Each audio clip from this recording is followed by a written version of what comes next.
السلام عليكم ورحمة الله وبركاته. الحمد لله رب العالمين. اللهم صل وسلم على رسولك سيدنا مولانا محمد وعلى آل سيدنا مولانا محمد وبارك وسلم. கணியத்திற்குரிய சகோதரர்களே, ஹஜ்ஜுடைய மற்றும் உம்ராவுடைய பெயரால் சமீப காலங்களில் அதிகமாக ஏமாற்றுதல்கள் நடைபெற்று வருவதை நாம் பார்த்த வண்ணமாக இருக்கிறோம். பெரிய பணக்காரர்களும் சரி, சாதாரணமான ஏழைகளும் சரி, படித்தவர்களும் சரி, படிக்காதவர்களும் சரி, இந்த விஷயத்தில் நிறைய ஏமாற்றப்பட்டு கொண்டிருக்கிறார்கள் என்பதை நாம் பார்த்த வண்ணமாக இருக்கின்றோம். சமீபத்திலே கோயமுத்தூர் அல்லமீன் காலனி பகுதியைச் சேர்ந்த ஒரு பெண்மணி, பெயரை நான் இங்கே குறிப்பிடவில்லை, சென்னையைச் சேர்ந்த புரசைவாக்கத்தைச் சேர்ந்த ஒரு நபரிடம் பணத்தை கொடுத்து கிட்டத்தட்ட 60 நபர்களுக்குரிய பணம் 35 லட்சம் ரூபாய்க்கும் அதிகமாக பணங்களை கொடுத்து ஏமாந்திருக்கிறார்கள். அவர்களுக்கு விசா வரவில்லை, விமான டிக்கெட் வரவில்லை, எங்கு தங்க வைக்க எதுவும் வரவில்லை. ஆனால் பணம் பறிபோய்விட்டது. அதற்கு அடுத்ததாக எக்மூரில் இருக்கக்கூடிய ஒரு சின்ன டிராவல்ஸ், அங்கே சில உலமாக்களும் அவர்களுடைய நண்பர்களும் சேர்ந்து பணத்தை கொடுத்திருக்கிறார்கள். ஆனால் அந்த ஆபீஸே அங்கே இல்லை.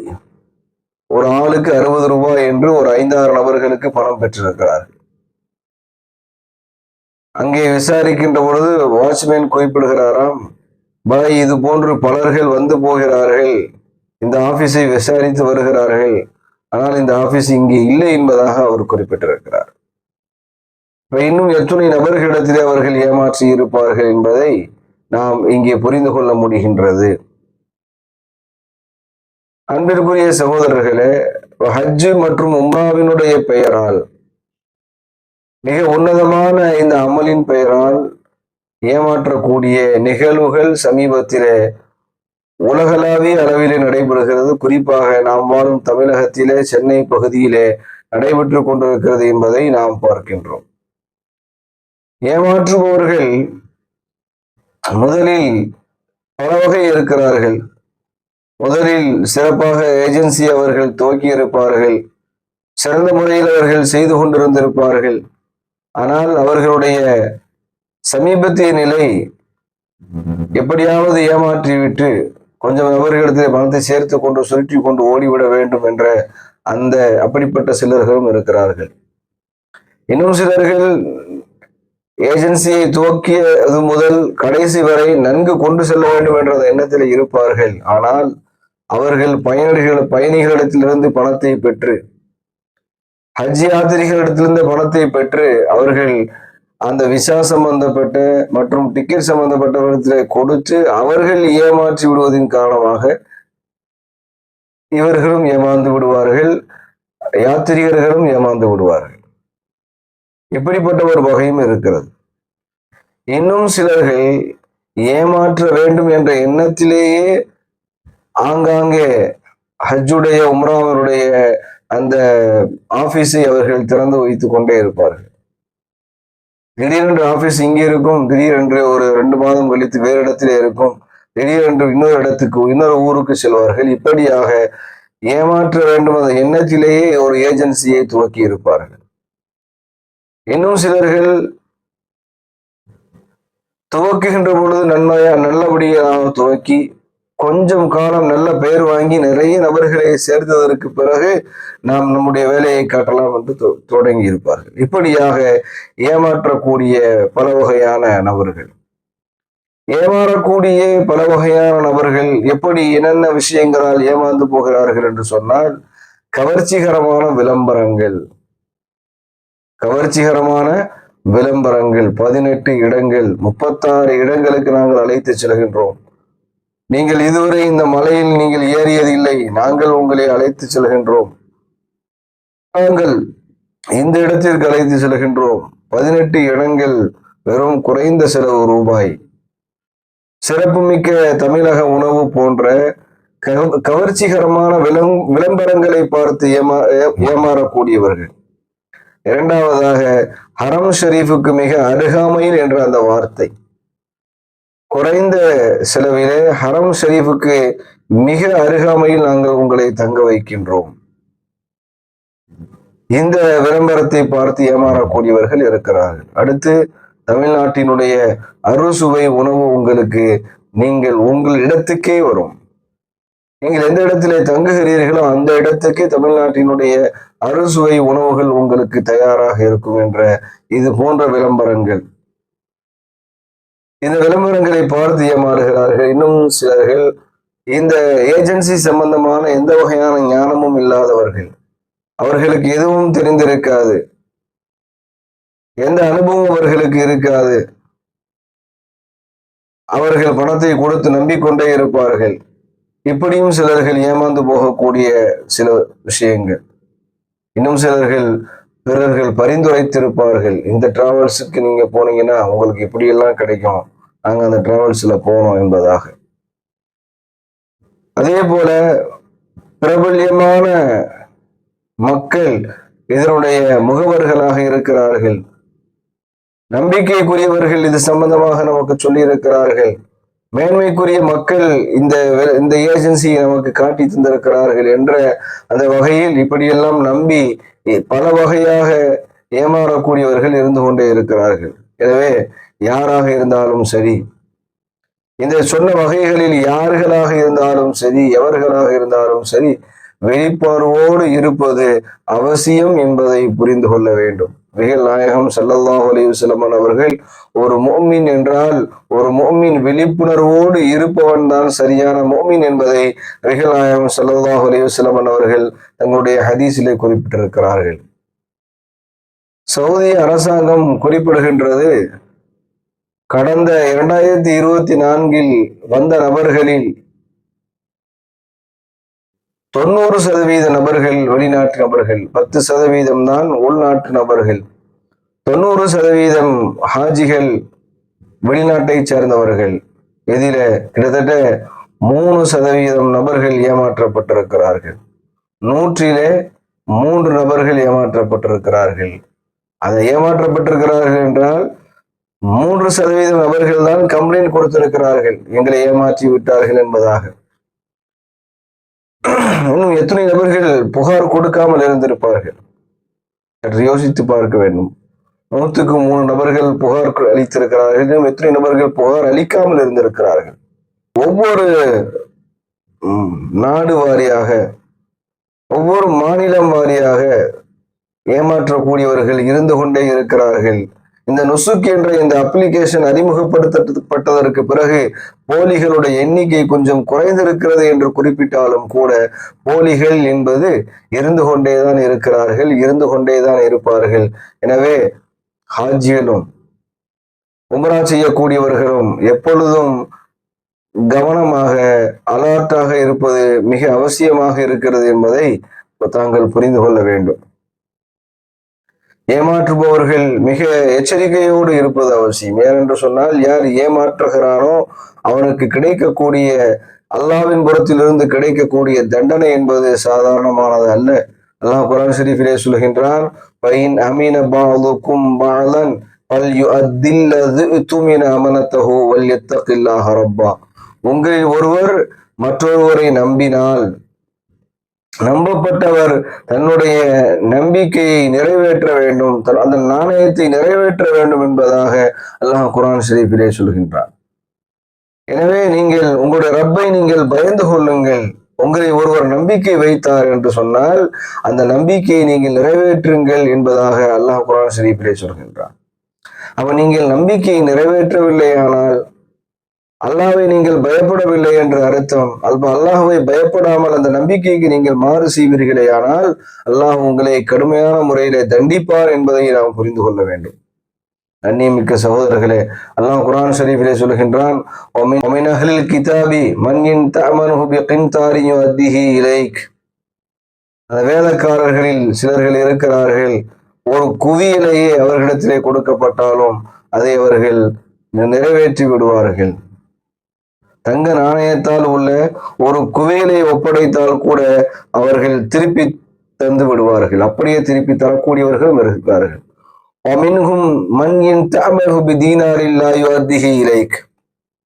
ஒரே ஒரு நாணயத்தை அவரிடத்தில் நாம் கொடுத்திருப்போம், அந்த ஒரு நாணயத்தை திருப்பி தராதவர்களும் இருக்கிறார்கள். அப்போ நம்பிக்கையாளர்களும் இருக்கிறார்கள், நம்பிக்கையற்றவர்களும் இந்த சமுதாயத்தில் இருந்து கொண்டுதான் இருப்பார்கள். எனவே நாம் விழிப்புணர்வோடு இருப்பது அவசியம். ஒவ்வொருவரும் நம்பிக்கையை நிறைவேற்றக்கூடியவர்களாக இருக்க வேண்டும். தங்களுடைய ரப்பை நீங்கள் பயந்து கொள்ள வேண்டும் என்பதாக அல்லாஹ் குர்ஆன் ஷரீஃபிலே குறிப்பிடுகின்றார். நபிகள் நாயகம் ஸல்லல்லாஹு அலைஹி வஸல்லம் அவர்கள் சொல்லக்கூடிய அந்த ஹதீஸ், லிகுல்லி காதிரின் லிவாவுன், ஒவ்வொரு மனிதனுக்கும் ஒரு கொடி இருக்கும். ஒவ்வொரு மனிதனுக்கும் நாளைய கியாமத்துடைய நாளையிலே ஒரு கொடியை அல்லாஹ் வைத்திருப்பான். லிகுல்லி காதிரின் லிவாவுன் யௌமல் கியாமா, லிகுல்லி காதிரின் லிவாவுன் யௌமல் கியாமத்தி யுர்ஃபஉ லஹு பிகத்ரி கத்ரிஹி என்பதாக நபிகள் நாயகம் ஸல்லல்லாஹு அலைஹி வஸல்லம் அவர்களுடைய இந்த ஹதீஸ்.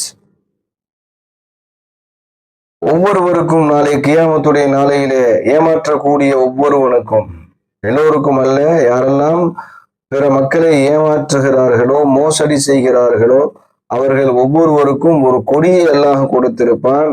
அந்த கொடி அவர்களோடு இருக்கும். அவர்களுடைய ஏமாற்றுதல் எவ்வளவு பெரிய ஏமாற்றுதலாக பெரிய மோசடியாக இருக்கிறதோ அந்த அளவிற்கு கொடியும் நீளமாக அவர்களுக்கு இருக்கும்.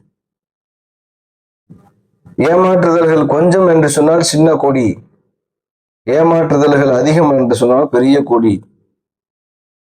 பலாயிரக்கணக்கான நபர்களை ஏமாற்றி இருக்கிறார் என்று சொன்னால் இன்னும் உயரமான கொடி.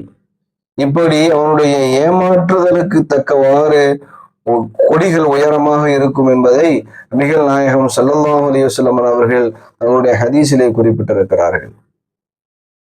கண்ணியத்திற்குரியவர்களே, சற்று ஏமாற்றக்கூடியவர்கள் தங்களுடைய மனதிலே பதிய வைத்துக் கொள்ள வேண்டும். இந்த உலகத்திலே நீங்கள் எப்படியாவது தப்பித்துக் கொள்ளலாம். ஒவ்வொரு நபர்களிடத்திலிருந்தும் 60,000 ரூபாயை பெற்றுக்கொண்டு அந்த 60,000 ரூபாயை மீண்டும் ஒரு ஓரிரண்டு ஆண்டுகளில் சம்பாதித்து விடலாம். எத்தனையோ நபர்கள் இந்த 60,000 ரூபாயை சேர்த்து வைப்பதற்கு பல ஆண்டுகளாக சிரமப்பட்டு சேர்த்து வைத்து உம்ராவிற்கு செல்ல நினைக்கிறார்கள். இவ்வளவு ஆண்டுகள் மீண்டும் ஒரு 5 ஆண்டுகள் அந்த பணத்தை அவர்களால் சேர்க்க முடியும். ஆனால் இந்த ஏமாற்றத்தினுடைய இந்த பாவத்தை கொண்டு போய் நீங்கள் எங்கே கழிக்க முடியும்? திடீரென்று மௌத் உங்களை பிடித்துக் கொண்டது என்று சொன்னால், திடீரென்று மரணத்தை நீங்கள் தழுவி விட்டீர்கள் என்று சொன்னால், பணத்தை திருப்பி தராமல் யாருடைய கடன்களையும் திருப்பி செலுத்தாமல் நீங்கள் மௌத்தாகிவிட்டால், அல்லது திடீரென்று ஒரு விபத்து ஏற்பட்டு நீங்கள் இறந்து போய்விட்டால், தௌபாவுடைய வாசல் அடைக்கப்பட்டு விட்டால், நாளை மறுமையிலே உங்களுடைய நிலை என்ன என்பதை சற்று யோசித்து பாருங்கள். பணத்தை எப்பொழுது வேண்டுமானாலும் சம்பாதித்துக் கொள்ளலாம். அதற்குரிய திறமையை எல்லாம் உங்களிடத்தில் வழங்கி இருக்கிறான். இவ்வளவு நபர்களை ஆசை வார்த்தைகளை சொல்லி, இவ்வளவு நபர்களிடத்தில் ஆசை வார்த்தைகளை கூறி சம்பாதிக்க தெரிந்த தாங்கள் ஏன் ஒரு நிறுவனத்தை நடத்தக்கூடாது? ஏன் ஒரு கடையை நடத்தக்கூடாது? எவ்வளவு திறமையாக பேச தெரிந்த நீங்கள், எவ்வளவு திறமையாக பாஸ்போர்ட்டை போன்று, டிக்கெட்டை போன்று, விசாவை போன்று பேப்பர்களை தயாரித்து கொடுப்பதற்கு திறமை இருக்கக்கூடிய நீங்கள் ஏன் ஏதாவது ஒரு வேலை செய்து பிழைத்து விடக்கூடாது? இந்த பணத்தை நீங்கள் வேறு வழியாக சம்பாதித்திருக்கலாமே. இவர்களை ஏமாற்றிதான் சம்பாதிக்க வேண்டும் என்ற என்ன அவசியம்? சைத்தான் உங்களை வழிகெடுத்துக் கொண்டிருக்கின்றான். நாளை மறுமையை நீங்கள் பயந்து கொள்ளுங்கள். மறுமையிலே தப்பிக்க முடியாது. எல்லோருக்கும் மத்தியில் கொடியை கொடுக்கப்பட்டு கேவலப்படுத்தப்படுவீர்கள். பிறகு மிகப்பெரிய தண்டனைக்குள்ளாவீர்கள் என்பதையும் சற்று யோசித்து பார்க்க வேண்டும். மார்க்கத்தின் பெயரால் யாரெல்லாம் ஏமாற்றுகிறார்களோ, மார்க்கத்தினுடைய பெயரை சொல்லி, மார்க்கத்தினுடைய கடமையை சொல்லி யார் பிறர்களை ஏமாற்றுகிறார்களோ, இந்த ஏமாற்றுதலுக்கு மிகப்பெரிய தண்டனையை அல்லாஹ் தந்திருக்கிறார். மூசா அலைஹிஸ்ஸலாம் அவர்களுடைய இந்த வரலாற்றில், மூசா அலைஹிஸ்ஸலாம் அவர்களுடைய வரலாற்றிலே நாம் கேள்விப்பட்டிருப்போம். மூசா அலைஹிஸ்ஸலாத்து வஸ்ஸலாம் அவர்கள் தூர் சீனா மலைக்கு ரப்பை சந்திப்பதற்காக சென்று விடுவார்கள். ஹாரூன் அலைஹிஸ்ஸலாம் அவர்கள் அந்த சமுதாயத்திற்கு பொறுப்பாக இருப்பார்கள். அப்பொழுது சாமிரி என்று சொல்லக்கூடியவன் அங்க இருக்கக்கூடிய மக்கள் பேசிக் கொண்டிருப்பதை பார்த்து, இந்த ஊர்களில் இருப்பதை போல காளை மாற்று கண்டு இந்த ஊர்களில் இருப்பதை எல்லோரும் சிலையை வணங்கி கொண்டிருக்கிறார்கள். நாமும் எவ்வளவு நாள் தான் நீங்க அமைதியாக தங்கி கொண்டிருப்பது? எனவே நாமளும் ஒரு சிலையை வணங்கினால் வணக்கத்திற்கு மிக நன்றாக இருக்கும் என்று யோசித்து அவர்கள் பேசுவதை பார்த்த அந்த சாமிரி என்பவன் அவர்களிடத்தில் இருக்கக்கூடிய தங்க நகைகளை எல்லாம் வாங்கி ஒரு காளை மாட்டு சிலையை செய்து அந்த சிலையினுடைய மேல் அந்த ஜிப்ரீல் அலைஹிஸ்ஸலாம் அவர்கள் அவருடைய குதிரை காலடி தளத்தினுடைய மண்ணை அள்ளி போட்டு அதை உயிர்ப்பித்து காட்டினார். அவர்களை வணங்க செய்தான். அவர்கள் எல்லோரும் வணங்கினார்கள்.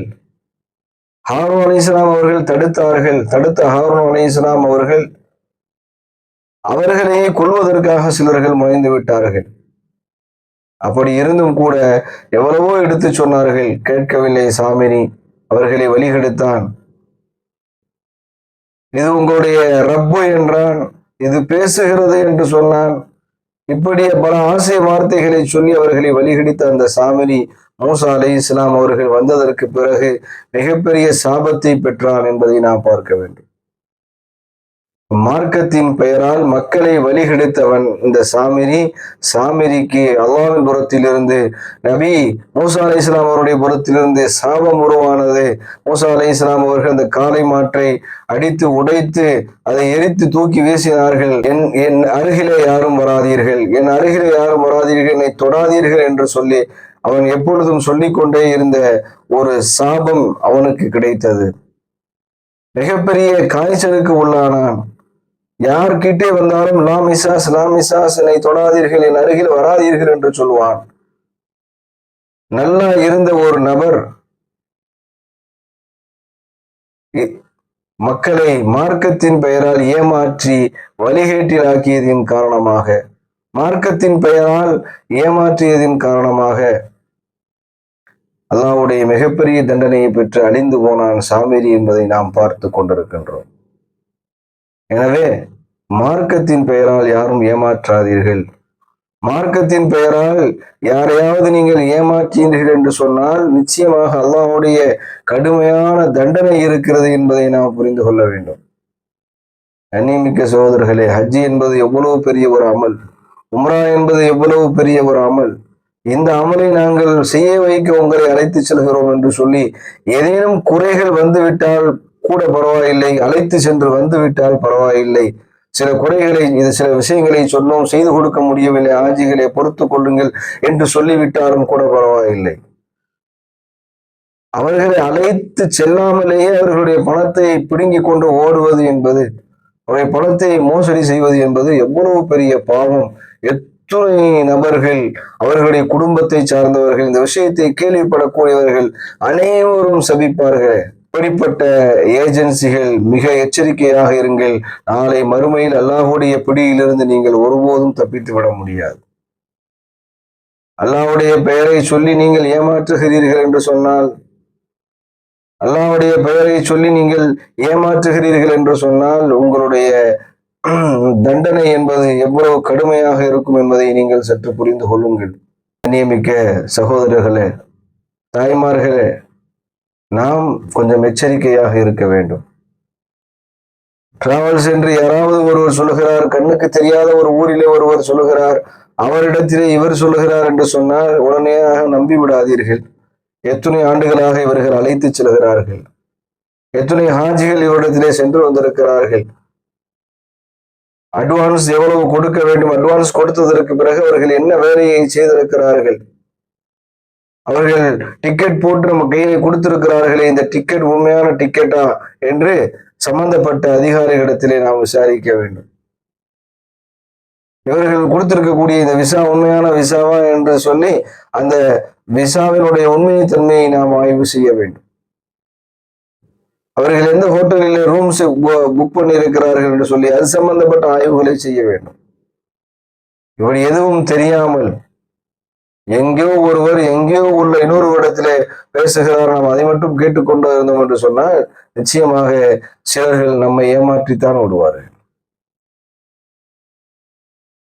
எனவே விழிப்புணர்வோடு இருங்கள் சகோதரர்களே. நம்பிக்கையாக அழைத்து செல்லக்கூடிய பலர்கள் இருக்கிறார்கள். அவர்களிடத்திலே சற்று அதிகமாக பணம் இருந்தாலும் பரவாயில்லை, அவர்களே இடத்திலே சென்று நீங்கள் கொடுங்கள். முன்பின் தெரியாதவர்களிடம், புதிதாக ஆரம்பிக்கக்கூடியவர்களிடம் கொடுத்து விட்டு இப்படி எங்களை அழைத்து செல்லவில்லை என்று நாம் புலம்பினால் நிச்சயமாக அது நம்முடைய அறியாமையாக இருக்கிறது. நாமும் கொஞ்சம் அலர்ட்டாக இருக்க வேண்டும். ஒரு முஃமின் ஒரு பொந்திலே 2 முறை தீண்டப்படக்கூடாது என்று நபிகள் நாயகம் ஸல்லல்லாஹு அலைஹி வஸல்லம் அவர்கள் சொல்லி இருக்கிறார்கள். பிறர்கள் எங்கோ இப்படி ஏமாறுகிறார்கள் என்று புரிந்தாலே நாம் அதை விட்டு கொஞ்சம் எச்சரிக்கையாக இருக்க வேண்டும். மீண்டும் மீண்டும் திரும்ப கொண்டு போய் பணத்தை கட்டி, போனவரிடம் அவரிடத்திலே கட்டினேன் கொண்டு போய் ஓடிவிட்டார், சரி என்று இவரிடத்திலே கட்டினேன் கொண்டு போய் ஓடிவிட்டார் என்று இப்படி ஒவ்வொரு முறையும் செய்திகள் வருவது இருக்கிறதே மிகுந்த வியப்பாக இருக்கிறது. ஒரு முறை ஒரு விஷயம் நடக்கிறது என்று சொன்னால் அது அதே போன்ற விஷயத்தில் நாமும் சிக்கிக் கொள்ளக்கூடாது என்று மிகுந்த கவனத்தோடு நாம் இருக்க வேண்டும். கண்ணியமிக்க சகோதரர்களே, எனவே ஹஜ்ஜுக்கு உம்ராவிற்கு செல்லக்கூடிய நாம் விழிப்புணர்வோடு இருப்பது அவசியம். அதைவிட அல்லாஹ்வுடைய பயத்தோடு இருப்பது டிராவல்ஸ் ஏஜென்சி வைத்திருக்கக்கூடியவர்களுக்கு அவசியம். எனவே ஏமாற்றாமல் இருப்பதற்கும் அல்லாஹ் அவர்களுக்கு அருள் புரிய வேண்டும். ஏமாற்றுதலை விட்டு அல்லாஹ் அவர்களை பாதுகாக்க வேண்டும். ஏமாறாமல் நாமும் விழிப்புணர்வோடு இருப்பதற்கு அல்லாஹு தஆலா தௌஃபீக் செய்து அருள் புரிவானாக. ஆகிரு தஅவானா அல்ஹம்துலில்லாஹி ரப்பில் ஆலமீன். அஸ்ஸலாமு அலைக்கும் வரஹ்மத்துல்லாஹி வபரகாத்துஹு.